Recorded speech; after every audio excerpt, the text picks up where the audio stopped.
기도하시겠습니다. 하나님 아버지, 오늘도 우리가 이제 주님 앞에 예배를 드립니다. 주일 예배를 통하여 하나님께서 우리에게 임재하여 주시옵시고 우리의 예배를 통하여 영광 받아 주시옵소서. 비록 이 자리에 우리의 모인 숫자가 많지 않을지라도 하나님께서는 두세 사람이 내 이름으로 모인 곳에 내가 그들 중에 있겠다고 말씀하셨고, 그로 말미암아 또한 그렇게 연약하게 시작된 초대교회가 힘있게 온 세상으로 뻗어나가며 퍼져나가고 또한 온 세상이 예수 믿는 사람들로 가득한 그런 아버지의 부흥의 역사를 허락하셨습니다. 이제 하나님 아버지, 우리 행복한 교회 지금은 연약한 가운데 있을지라도 하나님 아버지께서 다시 한번 부흥케 하여 주시옵시고 이 자리가 채워지고 은혜가 넘치며 거룩한 성도의 교제가 이루어지며 또한 하나님께 경배와 찬양을 올려드리는 그런 하나님이 기뻐하시는 교회, 하나님의 뜻이 이루어지는 교회, 그리고 온 성도들이 하나님의 임재로 말미암아 하나님의 영광의 광채가 함께하는 그런 모든 교회와 성도들 되게 하여 주시옵소서. 지금은 말씀 앞에 섰사오니 이 말씀을 통하여 온전한 하나님의 말씀이 성령의 불로 뜨겁게 선포되어지게 하시고 온전한 하나님의 말씀이 선포되어질 수 있도록 종의 입술을 성령의 숯불로 태워 주시옵소서. 간절히 원하옵고 예수 그리스도 이름으로 기도드리옵나이다. 아멘. 오늘도 예배 오신 우리 모든 성도님들을 사랑하고 환영합니다. 오늘 17장 말씀은 16장 28절에 이어서 나타나는 말씀이다 라고 이렇게 볼 수 있습니다. 16장 28절 말씀은 이 말씀입니다. 진실로 너희에게 이르노니 여기 서 있는 사람 중에 죽기 전에 인자가 그 왕권을 가지고 오는 것을 볼 자들도 있느니라. 16장 28절 이 말씀을 제자들이 듣고 여러 가지 분분한 의견들이 있었을 것입니다. 도대체 예수님께서 그러면 이렇게 왕권을 가지고 오시는 이 모습이 무엇을 의미하는 것일까? 예수님께서 이제 당신의 나라를 이루실 그 일을 이야기하시는 것인가? 하나님의 나라가 완성되는 그때를 이야기하는 것인가? 라는 그런 토론들이 있었을 것입니다. 그래서 많은 사람들이 이 본문을 보고 이제 예수 그리스도의 재림을 생각하기도 합니다. 예수님께서 이 땅에 오시면 이제 이 세상의 모든 악한 권력들은 다 소멸되고 예수님이 진정한 모든 나라의 왕이 되시고 온 우주의 왕이 되셔서 예수님이 직접 통치하시는 나라, 그런 나라가 되기를 소망하고 기대했을 것입니다. 그리고 그런 나라가 되면 이제 어떤 지도자가 통치하는 나라보다도 완전한 나라가 될 것입니다. 왜냐하면 예수님은 전능하시기 때문입니다. 세상의 왕들은 백성들로부터 국민들로부터 세금을 받아서 그 세금을 어떻게 쓰느냐에 따라서 나라가 부강해지기도 하고 쇠락하기도 하는데 예수님께서는 그런 백성들에게 세금을 받으실 필요가 없으십니다. 왜냐하면 온 우주가 다 주님의 것이기 때문에 그렇습니다.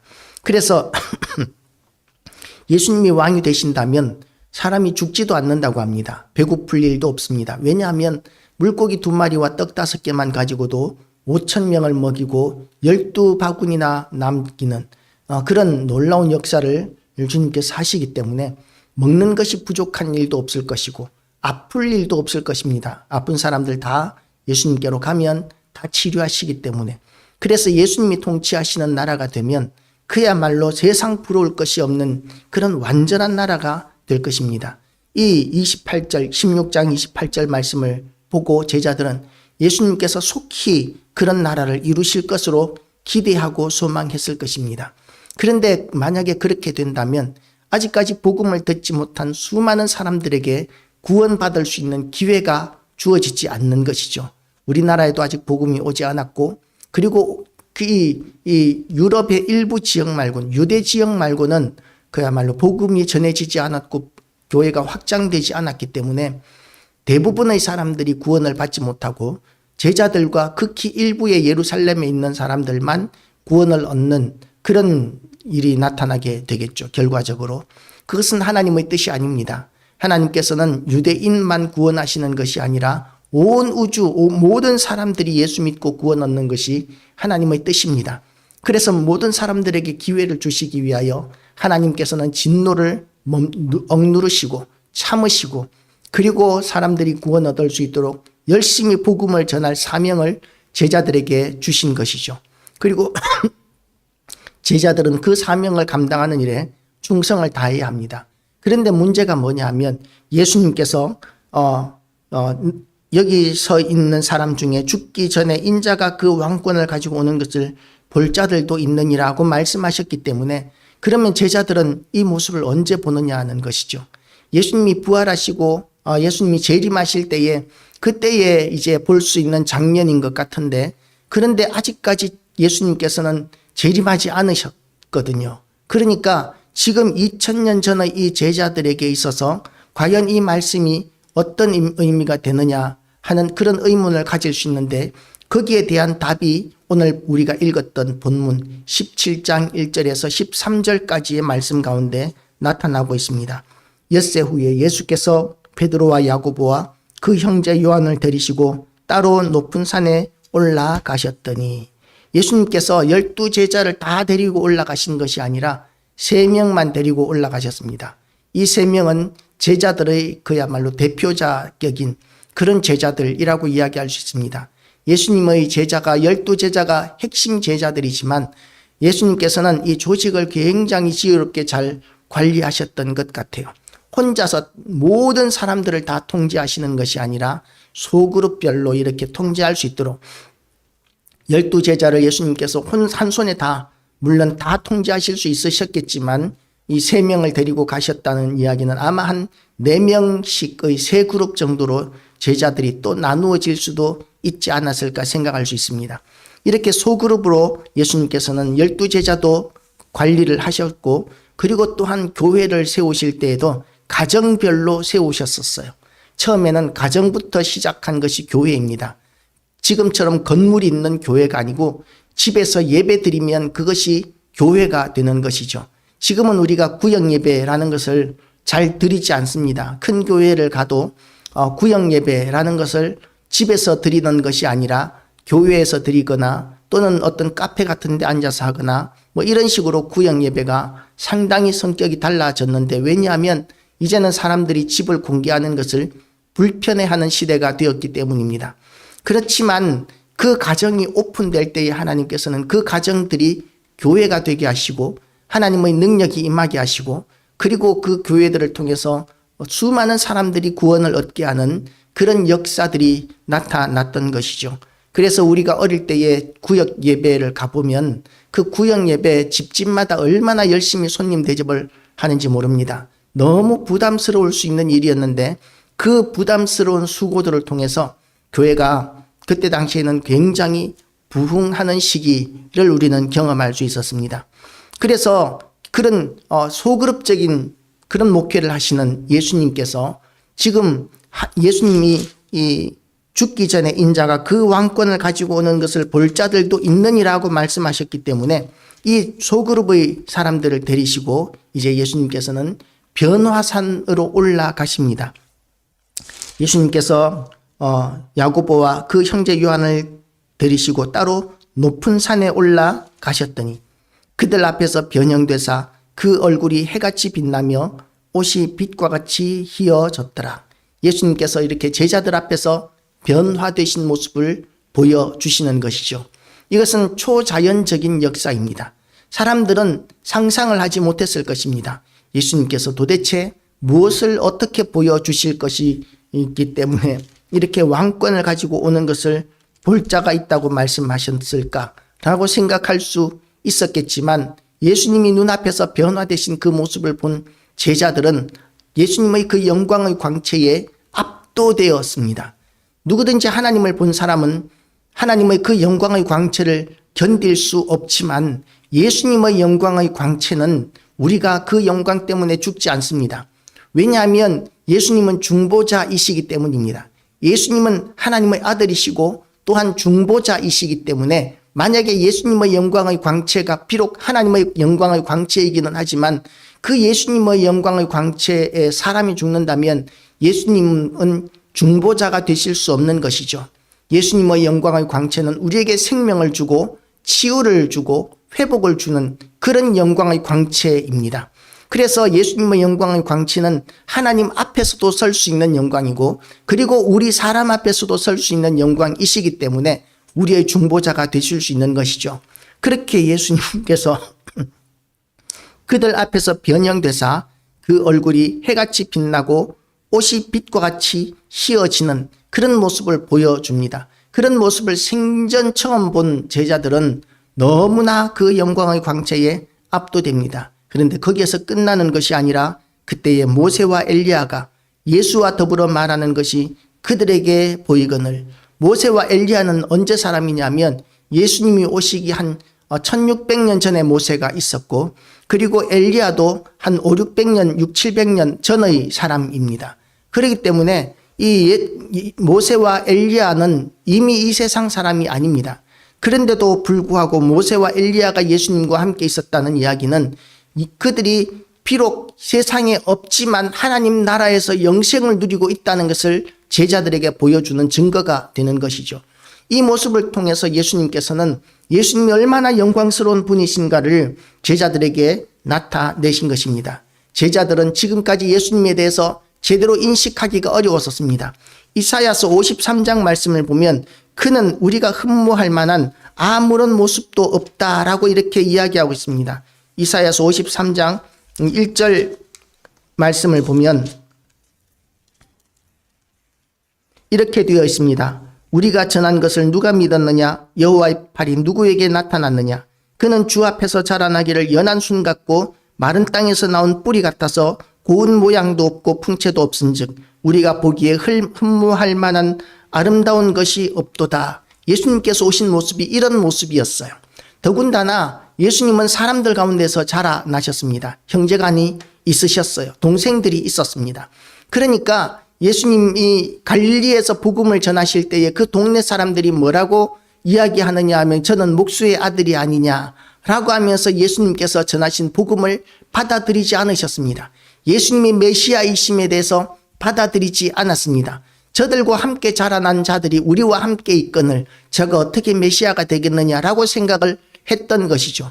그렇기 때문에 예수님을 그렇게 오랫동안 따라다녔던 제자들조차도 예수님의 진정한 영광이 무엇인지에 대해서 너무 가까이에 있었기 때문에 예수님에 대해서 알아보지 못했었습니다. 물론 예수님께서 행하신 기적들이 굉장히 많았습니다. 죽은 사람을 살리기도 하시고 중풍병자, 문둥병자를 치료하기도 하시고 안진뱅이가 일어나서 걷기도 하고 이런 눈먼 사람이 보게 되기도 하는 그런 놀라운 지금까지 없었던 그런 기적들을 주님께서는 많은 사람들에게 보여주셨습니다. 심지어는 물 위를 걷기까지 하셨던 것이 예수님의 능력이셨습니다. 그런 모습을 보면서 예수님은 진짜 메시아이시다라고 이렇게 고백하는 제자들도 있었지만, 그러나 정말 예수님의 영광의 광채가 어느 정도 되는지에 대해서 제대로 인식하는 제자들은 없었습니다. 그래서 제자들이 예수님에 대해서 기대하는 것이 무엇이었느냐 하면 로마와 전쟁에서 로마를 무찌르고 그리고 유다 나라를 세워서 이 유다 나라가 강력한 로마보다도 더 강력한 제국이 되는 것, 이것이 제자들이 기대하는 예수님의 왕으로서의 모습이었고 유대인들이 기대하는 왕으로서의 메시아의 모습이었습니다. 그러니까 자기들이 기대하는 모습과는 완전히 다른 그런 모습으로 오신 예수 그리스도를 제자들도 그 영광을 제대로 인식하기가 어려웠던 것은 당연합니다. 선입관이 들어가 있기 때문이죠. 마음에 선입관이 들어가 있으면 말씀이 들어가지 않습니다. 그래서 예수님께서 복음을 전하셔도 예수님의 설교를 들은 사람들 가운데서도 예수님을 믿지 않을 뿐만 아니라 오히려 예수님을 대적하는 사람들이 굉장히 많았었습니다. 어떤 사람들은 예수님이 직접 설교하시는 모습을 보면 그러면 모든 사람들이 다 은혜 받고 구원 얻게 될 것으로 생각할 수 있겠지만 실제로 바리새인이라든지 사두개인 같은 사람들은 예수님의 설교를 직접 들었을 뿐만 아니라 예수님께서 역사하시는 그 놀라운 기적의 현장들을 직접 보았음에도 불구하고 예수님을 영접하지 않고 대적하고 심지어는 예수님을 핍박하고 십자가에 못 박아 죽이기까지 하는 그런 일들을 서슴지 않았던 것을 우리는 성경을 통해서 확인할 수 있습니다. 그렇게 예수님께서 보잘것없는 모습으로 오셨는데 오늘 이 변화산에서 예수님께서는 그 영광의 광채를 보여주시는 거예요.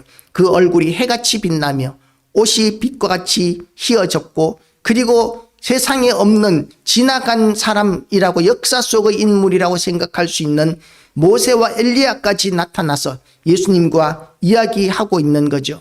그러니까 제자들은 정신이 없어졌습니다. 그 영광의 광채에, 예수님의 영광에 너무나 압도되어서 도무지 이제 정신을 차릴 수 없는 그런 지경이 되어서 베드로가 제정신이 아닌, 도대체 자기가 무슨 말을 하는지도 모르는 상태로 이런 이야기를 합니다.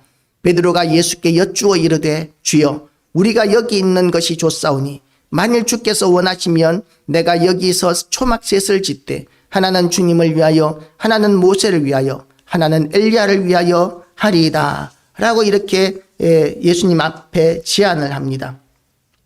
그렇지만 예수님께서는 거기에 대해서 응답하지 않으셨던 것이죠. 예수님이 지극히 높으신 하나님의 영광을 입고 계신 성자 하나님이시라는 것을 오늘 이 본문에서 제자들에게 온전히 보여주시고, 그리고 제자들에게 이제 예수님은 그냥 가까이에 있는 사람 정도가 아니고 하나님이실 뿐만 아니라 예배의 대상, 우리 주님 그 예배를 드려야 할 대상이시다 라는 것을 이 본문은 우리에게 보여주고 있는 것입니다. 그리고 두 번째로 이 본문을 통해서 우리에게 깨닫게 하는 것은 뭐냐 하면, 예수님의 변형은 그분이 하나님의 아들이시자 오랫동안 기다려온 메시아이심을 확인시켜 주는 역사였었습니다.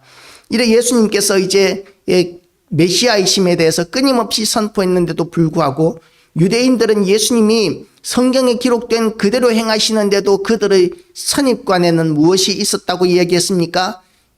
왕으로서의, 정복군주로서의 강력한 왕을 기대하고 있었기 때문에 성경에 나타난 고난의 메시아, 거기에는 전혀 귀가 들리지 않고 눈이 열리지 않았던 것입니다. 눈에 아무리 성경책에 기록되어 있었지만 그들의 선입관은 다윗을 능가하는 위대한 왕을 기대하고 있었기 때문에 온 세상을 구원할 메시아로서 고난을 받고 십자가에 못 박혀 죽으시고 부활하셔야 하는 그런 대속죄 양, 하나님의 어린 양으로서의 메시아는 도무지 귀에 들어오지 않고 눈에 보이지 않고 마음에 받아들여지지 않았던 것이죠. 그런 메시아로 오신 예수님을, 그래서 제자들은, 그 많은 유대인들은, 또한 바리새인들은 대적할 수밖에 없었던 것입니다. 그런데 이 현상을 통해서, 변화산 현상을 통해서 예수님께서 메시아이심을 만천하에 보여주시고 증명하신 것입니다. 예수님이 메시아이십니다. 그래서 예수님께서는 이 모든 일들에 대하여 의미 없는 것이 아니라 이제 이렇게 말씀하십니다. 그들이 산에서 내려올 때에 예수께서 명하여 이르시되, 인자가 죽은 자 가운데서 살아나기 전에는 본 것을 아무에게도 이르지 말라. 만약에 이러면 어떻게 됩니까? 반란이 일어날 것입니다. 예수님이 정말 메시아이시구나. 그러면 이제 혁명이 일어날 것입니다. 예수님을 왕으로 세우기 위한 혁명이죠. 예수님이 왕이 되기만 하시면, 그러면 유대가 가장 강력한 제국이 되는 것 어렵지 않습니다. 아무리 전쟁에서 병사들이 죽어도 예수님이 다시 다 살리실 수가 있으니까 절대로 패배하지 않는 전사들이, 군사들이 될 것입니다. 그렇기 때문에 이 예수님이 왕이 되시는 진정한 메시아이시다라는 것을 이렇게 지금 선포하게 된다면 받아들이는 사람들에 의해서 예수님을 왕으로 세우고자 하는 그런 현상이 생겨나게 되고, 그러면 예수님은 십자가를 질 수가 없게 됩니다. 예수님은 십자가를 지고 죽어 주셔야 합니다. 그래야 우리 이 세상의 모든 죄를 대속하실 수가 있는데, 예수님이 왕이 되시면 그러면 십자가를 지실 수가 없으시고 우리의 죄를 대속하실 수가 없고 모든 인류를 구원하실 수 있는 길도 없어지게 되는 것이죠. 그러니까 제자들에게 인자가 죽은 자 가운데서 살아나기 전에는 본 것을 아무에게도 이르지 말라고 이렇게 명령하신 것입니다.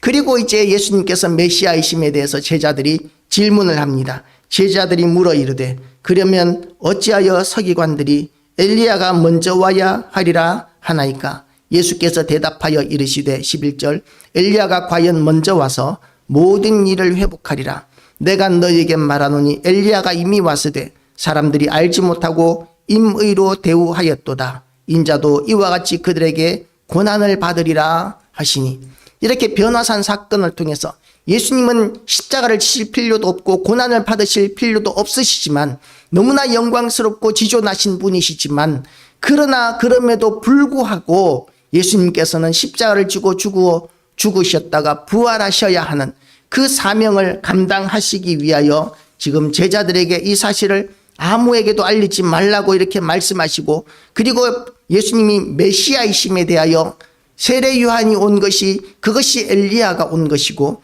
그리고 또한 이 광야에 외치는 자의 소리로서 예수님께서 또한 선포된 말씀대로 다 이루신다라는 것을 제자들에게 선포하고 계시는 것이죠. 이제 제자들은 그 말씀을 듣고 예수님이 진정한 메시아이심에 대한 확신을 가지게 되었습니다. 이제 우리가 이 말씀을 통해서 우리가 들어야 할 말씀은 뭐냐면, 예수님은 지존하신 하나님의 아들 성자 하나님이시고, 그리고 또한 우리의 메시아, 우리를 구원하실 메시아이시고, 또한 우리의 예배를 받으실 분이시기 때문에 우리는 예수 그리스도의 말씀을 듣고 순종하기를 결단해야 합니다. 그래서 5절 말씀을 보면, 말할 때에 홀련히 빛난 구름이 그들을 덮으며 구름 속에서 소리가 나서 이르되 이는 내 사랑하는 아들이요 내 기뻐하는 자니 너희는 그의 말을 들으라 하시는지라. 예수님께서 이제 메시아이시기 때문에 어떤 역사가 나타나느냐 하면, 그 이전에는 율법의 상징이었던 모세, 그리고 선지자의 대표였던 엘리야, 그런 선지자나 모세를 넘어서는 선지자나 모세의 그 모든 사명을 능가하는, 완성시키는 그런 분으로서 예수님이 오셨기 때문에 이제는 모세와 엘리야가 중요한 것이 아니라 예수님이 중요하시고 예수 그리스도로 말미암아 온 세상이 구원을 얻게 되는 그런 역사가 나타날 것이고, 그 일을 위하여 먼저 구원받은 사람들은 예수님의 말씀에 순종하는 삶을 살아가는 것, 이것이 사명이라는 것입니다.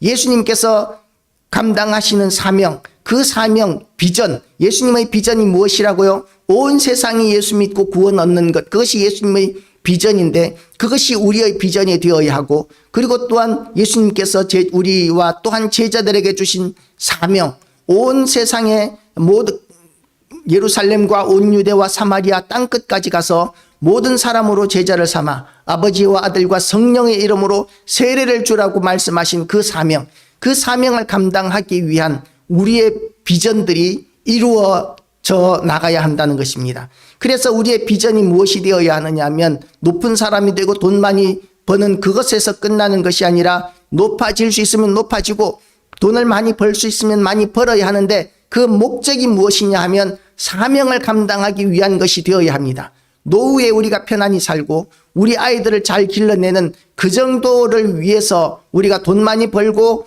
또한 성공하는 그런 목적으로 사는 것이 아니라, 예수님께서 제자들에게 주시고 또한 우리에게 주셨던 그 사명, 모든 사람이 예수 믿고 구원 얻도록 복음을 전하고 구원을 얻게 하는 그 사명을 감당하기 위하여 우리가 이 땅에 존재하는 줄 알고, 우리의 삶의 목적이 온전히 그리스도의 말씀을 듣고 순종하는 것으로 변화되어져야 한다고 성경은 이야기하고 있습니다. 그래서 성경은 순종에 대해서 뭐라고 이야기하느냐 하면, 순종을 제사보다 낫다 하고 이렇게 이야기합니다. 불순종은 우상 숭배하는 것과 같다라고까지 이렇게 이야기하고 있습니다. 그래서 예배만 잘 드리고 신앙생활 그냥 우리가 그 하나님을 믿는다는 신앙 고백만 하고 그 정도를 믿음으로 보는 것이 아니라, 우리는 온전히 하나님의 말씀에 순종하는 데까지 나아갈 때에 그것을 믿음이라고 우리는 표현할 수 있는 것이죠. 제가 고등학교 때에 문둥병 걸린 나아만 장군에 대한 이야기를 가지고, 이 순종이 먼저냐 믿음이 행함이 우선이냐 믿음이 우선이냐에 대한 토론회를 학생회에서 한 적이 있었습니다. 고등학교 때였었습니다. 그때에 믿음의 한계가 무엇인지에 대해서 이야기를 하지를 못했었는데, 행함이 우선이다, 믿음이 우선이다 라고 이렇게 갑론을박하기도 했었지만, 믿음은, 진정한 믿음은 무엇이냐면 행함이 따라오는 믿음이 진정한 믿음입니다. 말과 다른 믿음은, 행함과 말이 다른 믿음은 제대로 된 믿음이라고 할 수 없습니다. 하나님은 결코 우리의 말에 속지 않으십니다. 우리의 행위를 아시고 우리 마음 깊은 곳의 생각을 아시는 하나님께서 우리는 우리 마음 깊은 곳의 생각을 따라서 살 수밖에 없는 존재이라는 것을 아시고 우리의 심령을 통찰하기까지 하시는 하나님께서 우리에게 순종을 요구하십니다. 우리는 순종해야 하는 이유가 구원받기 위한 믿음을 위해서일 뿐만 아니라 하나님께서 우리를 그렇게까지 사랑하셔서 독생자를 십자가에 못 박아 죽이시면서까지 우리를 구원하실 만큼 우리를 사랑하신 그 사랑을 알고, 그리고 그에 대한 반응으로 우리도 하나님을 사랑함으로 말미암아 순종하는 삶을 살 수 있게 되는 것이죠. 우리가 사랑이 없으면 하나님의 말씀대로 살 수 없습니다. 순종하는 삶을 살 수 없습니다. 예수님을 누구보다도 더 많이 사랑하기로 결단하는 우리 모든 성도들 되시기를 축복합니다. 그리고 세 번째로 예수님의 변형은 그분의 예언이 확실히 이루어질 것을 보여주었습니다. 예수님의 예언이 무엇이었습니까? 16장 말씀, 많은 예언이 있었지만 16장 말씀을 보면 이렇게 되어 있습니다. 27절 말씀을 보면, 16장 27절 말씀을 보면 인자가 아버지의 영광으로 그 천사들과 함께 오리니 그때에 각 사람이 행한 대로 갚으리라. 이 말씀, 심판하러 오시겠다는 말씀이죠. 심판하러 오시겠다는 이 말씀이 그대로 이루어질 것이라는 그 믿음을 제자들은 가질 수 있게 되었을 것입니다. 예수님께서 말씀하신 그 영광의 광채를 경험한 제자들은 예수님이 하나님이신 것과 그리고 그리스도 메시아이심에 대해서 아무도 부인할 수 없는 그런 확신을 가지게 되었을 것입니다. 우리도 신앙생활을 하다가 보면 그런 영광의 주님을 만날 수 있는 기회가 있을 수 있습니다. 어떤 사람은 평생 동안 신앙생활을 해도 제대로 예수님을 만나지 못하는 사람들도 많이 있지만, 그러나 수많은 사람들이 예수님을 만나는 그 간증과 경험들을, 그 영광스러움을 간증하는 일들을 우리가 많이 볼 수 있습니다. 요즘은 자유주의 신학이라는 것이 유행을 해서 어떤 학교에서는 예수님이 이 물 위를 걸으셨다는 것은 그냥 제자들이 착시 현상에 의해서 그렇게 보았을 뿐이다. 달빛에 의해서 물에 비치는 그림자를 보고 예수님이 물 위를 걸으셨던 것으로 착각을 했다라고 이렇게 설명을 하고, 이스라엘 백성들이 출애굽할 때 홍해를 건넌 것은 바다를 건넌 것이 아니라 갈대밭을 지나다가 보니까 그 갈대숲을 지나서 이렇게 지나간 것이지 물이 갈라진 것이 아니다, 이렇게 설명하는 신학자들도 있다고 합니다. 그런데 실제로 보면 지금 이 시대에도 많은 선교지에서 예수님 당시에 일어났던 것과 같은 그런 위대한 기적들이 일어나는 경우들이 많이 보고되고 있습니다. 어떤 선교지에서는 집회를 하는 가운데서 다리가 없던 사람에게 갑자기 다리가 자라나기 시작하더니 다리가 생겨나서 정상적으로 걸어 다니게 되는 그런 기적을 경험한 사람도 있고요. 그리고 죽었던 사람이 기도를 통해서 살아났다는 그런 간증들은 수도 없이 많고, 지금도 예수님 당시에 있었던 실질적인 그런 기적들, 오병이어의 기적에 대한 간증도 선교지에서는 보고되고 있습니다. 그러니까 이와 같은 일들이 지금도 나타나고 있는데, 예수님이 살아 계셨고 모세가 있는 그 시대에 하나님께서 하신 그 위대하신 역사가 어떻게 그 시대에는 없었다라고 주장할 수 있겠습니까? 지금도 있는 역사가, 지금도 우리가 기도하면 병든 사람들이 낫고, 그리고 문제가 해결되어지고 하나님께서 역사하시는 것들을 경험하는 일들이 얼마나 많은데, 그런데 그 모든 기적들은 다 빼버리고 성경은 그냥 그 전설 따라 삼천리다. 그래서 우리가 이성적으로 이해할 수 없는 것은, 기적적인 것은 다 빼버려야 한다 라고 주장하는 사람들은 성경을 제대로 이해하지 못하는 사람들이고, 그런 사람들 밑에서 교육받은 그런 목회자들은 제대로 된 목사라고 이야기할 수 없습니다. 예수님께서는 실질적으로 그렇게 변화되셨고, 그래서 제자들은 예수님이 진정한 메시아이심을 알았기 때문에 그 사명을 감당하기 위해서 목숨을 걸고 순종하고 충성했던 역사를 우리는 가지고 있습니다. 어떻게 목숨을 걸고 있겠습니까? 만약에 예수님을 경험한 그 제자들이 예수님의 변화산 사건이라든지 또는 예수님의 메시아이심에 대하여 제대로 믿지 않았더라면 거짓말을 하기 위해서 목숨을 걸었다는 모순된 이야기가 됩니다. 예수님이 진정한 메시아이심을 알았기 때문에 예수님의 동생들조차도 야고보, 동생 야고보도 예수님에 대해서 야고보서를 기록하면서 뭐라고 기록했느냐 하면 예수 그리스도의 종 야고보라고 이렇게 기록합니다. 예수 그리스도의 동생 야고보라고 기록한 것이 아니라 예수 그리스도의 종 야고보. 왜 형에게 자기가 종이라고 이야기합니까? 예수님이 진정한 메시아이심에 대한 확고한 믿음이 있었기 때문이었고, 그 때문에 그 동생이었던 야고보조차도 목숨을 걸고 목숨을 바치면서까지 사명을 감당하는 그런 제자로서의 사명을 감당하는 삶을 살았던 것이죠.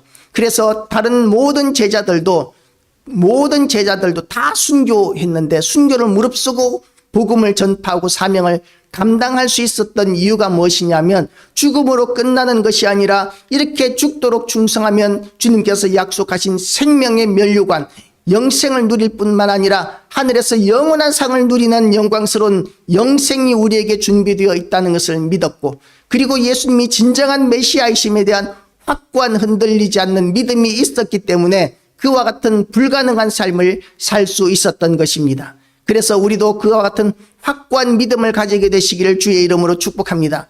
예수님은 메시아이십니다. 그리고 예수님께서 말씀하신 것은 그대로 이루어질 것입니다. 예수님은 다시 이 땅에 오시겠다고 하셨고 오시겠다고 하신 그 말씀이 이루어지게 될 것입니다. 물론 예수님이 오시는 것을 우리가 보지 못할 사람들도 있을 수 있습니다. 그 전에 우리의 수명이 끝난다면 그러면 보지 못할 수 있습니다. 그럼에도 불구하고 예수님이 재림하시면 이제 우리의 영혼은 다 이 땅으로 내려와서 예수님과 함께 이 땅에 내려와서 우리의 육신이 다시 부활하고 부활된 우리의 육신과 함께 우리는 영생을 누리게 될 것입니다. 사람들은 이렇게 생각합니다. 만약에 옛날에 죽었던 사람들이 다 일어나게 된다면 이 세상이 좁아서 어떻게 하나? 다시 부동산 사놔야 되나? 뭐 그렇게 생각할 수도 있겠지만 그때는 이제 우리가 시간과 공간의 제한을 받지 않습니다. 맛있는 음식을 먹는 즐거움도 누릴 수 있지만 먹지 않는다고 해서 우리가 배고프지도 않을 것입니다. 우리가 병들지도 않고 약해지지도 않을 것입니다. 우리의 몸은 예수님이 부활하실 때와 같은 신령한 몸이 될 것입니다. 예수님의 몸은 어떤 몸이었습니까? 신령한 몸이었고 영광스러운 몸이었습니다. 제한받지 않는 몸이었습니다. 그래서 엠마오 마을로 가던 그 제자들이 예수님과 함께 하루 종일 걸어 다녔지만 하루 종일 걸어가는 그 길을 함께 가면서도 그렇게 오랫동안 함께 했던 예수님을 알아보지 못했던 이유가 뭐냐면 너무 영광스러운 육신으로 거듭나셨기 때문에 그 이전과는 다른 새로운 모습으로 부활하셨기 때문에 이제는 영적인 눈으로 예수님을 분별할 수밖에 없는 그런 영광스러운 몸으로 변화되신 것입니다. 우리도 마찬가지입니다. 지금 우리는 이 땅을 살아가면서 자기 몸에 불만을 가지는 사람들이 많습니다. 어떤 사람은 난 왜 이렇게 좀 더 예쁘게 태어나지 못했을까? 난 왜 좀 더 똑똑하게 태어나지 못했을까? 이런 여러 가지 자기 몸에 대한 자기 자신에 대한 불만들을 가지고 있지만 그럼에도 불구하고 우리가 부활하게 되면 예수 그리스도로 말미암아 부활하게 되면 우리의 그 연약하고 불편한 몸으로 부활하는 것이 아니라 완전한 몸으로 부활하게 된다는 것이죠. 그래서 우리 몸의 제한이 없어지게 됩니다. 그러면 이제 이 하나님 나라에 가면 하나님 나라가 열리면 따분하다고 생각하는 사람들이 있습니다. 심심할 것이라고 생각하는 사람들이 있습니다. 그런데요, 하나님께서 만들어 놓으신 영원한 완전한 나라는 지금 우리가 누리고 있는 이 세상보다도 구경거리가 훨씬 많을 것이고 할 수 있는 일들이 훨씬 많을 것이라는 것을 우리는 알 필요가 있습니다. 우리가 누리고 있는 이 세상에서도 이 좁은 이 우리나라에서만 해도 우리가 가볼 만한 곳이 얼마나 많은지 몰라요. 다 구경 못합니다. 많은 사람들이 여행을 즐기지만 그러나 우리나라를 구석구석 이렇게 다 구경할 수 있는 사람은 극히 없습니다. 그런데 세계로 그 범위를 넓히면 우리가 가서 구경할 만한 일들이 얼마나 많은지 모릅니다. 하늘 위에나 바다 밑이나 산이나 육지나 관광지만 돌아다녀도, 우리 한평생 동안 돌아다녀도 온 세상을 다 구경할 수 없습니다. 물론 엄청난 비용이 들겠죠. 그런데 하나님 나라는 그렇게 구경하는데 비용이 들지 않습니다. 얼마든지 구경할 수 있습니다. 그리고 그 범위는 온 우주에까지 미치게 될 것입니다. 우주에는 지구보다도 더 큰 다이아몬드로 된 별도 있다고 합니다. 그리고 순금으로 된 그런 별도 있다고 합니다. 그러니까 이런 신묘막측한 이 온 우주의 모든 것들이 이제는 제한받지 않고 우리가 구경할 수 있는 곳이 될 것이고, 우리가 할 수 있는 일들도 무제한으로 그렇게 누릴 수 있는 세상이 될 것입니다. 그렇기 때문에 심심할 틈은 전혀 없는 것이죠. 거기에다가 우리를 통치하시는 분은 하나님이십니다. 예수님이 우리를 통치하시기 때문에 우리에게는 부족함이 없을 것이고, 우리에게는 불편한 것이 전혀 없을 것이고, 아무런 슬픔이나 고통도 우리에게는 없을 것이고, 기쁨과 즐거움과 행복함과 찬양이 우리에게 넘쳐나게 될 것입니다. 그래서 천국에 가는 것이 너무나 좋은 것이죠. 온 세상을 창조하신 하나님께서 원하기만 하신다면 온 세상을 금이나 다이아몬드로 만드는 것도 전혀 어려운 일이 아닙니다. 물론 금이나 다이아몬드를 우리가 먹고 살 수는 없지만 어쨌든 하나님께서 하시고자 하시는 일은 무엇이든지 가능합니다. 그 하나님께서 정말 열심으로 만들어 놓으신 하나님 나라, 사랑하는 자들을 영접하기 위해 만들어 놓으신 그 천국이 우리를 위하여 예비되어 있고, 예수님이 이 땅에 오시면 우리의 육신을 입고 그 모든 좋은 것들을 영원토록 누리게 될 것이기 때문에 우리는 구원에 대한 소망을 가져야 할 것입니다. 그런데 구원받지 못한 사람들은 어떻게 됩니까? 육신을 입고 지옥에 들어가게 됩니다. 육신을 입고 지옥에 들어가게 되면 육신을 입고 온 몸이 영원토록 꺼지지 않는 불에 불타오르는 고통 가운데서 영생을 살아야 합니다. 그것이 지옥입니다. 하나님의 은혜는 눈물만큼도 없는, 한 방울의 물방울만큼의 자비도 없는, 은혜도 없는 그런 곳에서 영원토록 존재해야 하는 것은 그야말로 이 땅에서 아무리 불행한 사람이라 할지라도 그 지옥의 고통과 비교할 수 있는 곳은 아무데도 없기 때문에 우리는 절대로 그런 지옥에 가서는 안 된다는 것이죠. 그래서 예수님께서 이 땅에 다시 심판하기 위하여 오시겠다는 이 말씀 그대로 이루어질 것이라는 믿음을 가지게 하시기 위해서 변화산 사건의 그 변화되신 영광의 모습을 보여주셨기 때문에 우리는 이와 같은 말씀을 성경을 통해서 접하고, 그리고 우리의 믿음이 온전해지게 되시기를 주님의 이름으로 축복합니다. 제자들에게는 없었던 이 성경이 이제 우리에게 주어졌고, 그리고 이 말씀을 통하여 하나님께서 하신 너무나 많은 역사들을 우리는 간접적으로 경험할 수 있습니다. 물론 신앙생활을 오래 하다가 보면 직접적인 하나님을 경험하는 일들도 우리에게는 많이 일어나게 될 것입니다. 그런 단편적인 경험과는 비교할 수 없는 풍성한 은혜가 하나님의 말씀인 성경 가운데 있다는 것을 알고, 성경을 그대로 믿고 받아들이고 순종하고, 그리고 온전히 하나님 앞에서 예배하는, 주님을 섬기고, 그리고 또한 주님을 예배하는 자로, 예배자로, 사명자로 이 땅을 살아가기를 결단하는 모든 교회와 성도 되시기를 주님의 이름으로 축복합니다. 기도하시겠습니다. 하나님 아버지, 우리를 부르셔서 우리의 연약함 가운데 있기 때문에 우리의 믿음이 불완전함을 아시고도 우리를 버리지 아니하시고 우리에게 변화산 사건을 보여주시고, 그리고 또한 예수 그리스도께서 다시 오실 것에 대한 확증을 주심으로 인하여 제자들이 그 남은 여생을 생명을 바쳐서 사명을 감당하고 모두 다 순교하기까지 주저하지 않았던 것과 같이 우리에게도 그와 같은 확고한 믿음을 허락하여 주시고 강하고 담대하게 하여 주시옵시고, 그리고 또한 우리가 달려가야 할 길, 사명의 길을 충성을 다하여 달려갈 수 있도록 주님 우리를 도와 주시옵소서. 오늘도 우리 모든 성도들을 이 자리에 없다 할지라도 일일이 신방하여 주시옵시고, 하나님 아버지께서 또한 이곳에 하나님의 사람들, 우리 교회 붙이기를 원하시는 모든 사람들의 마음을 강권하심으로 인하여 이 자리가 채워지는 역사가 있게 하여 주시옵소서. 오늘도 하나님 홀로 영광 받으시기를 원하오며 예수 그리스도 이름으로 기도드리옵나이다. 아멘.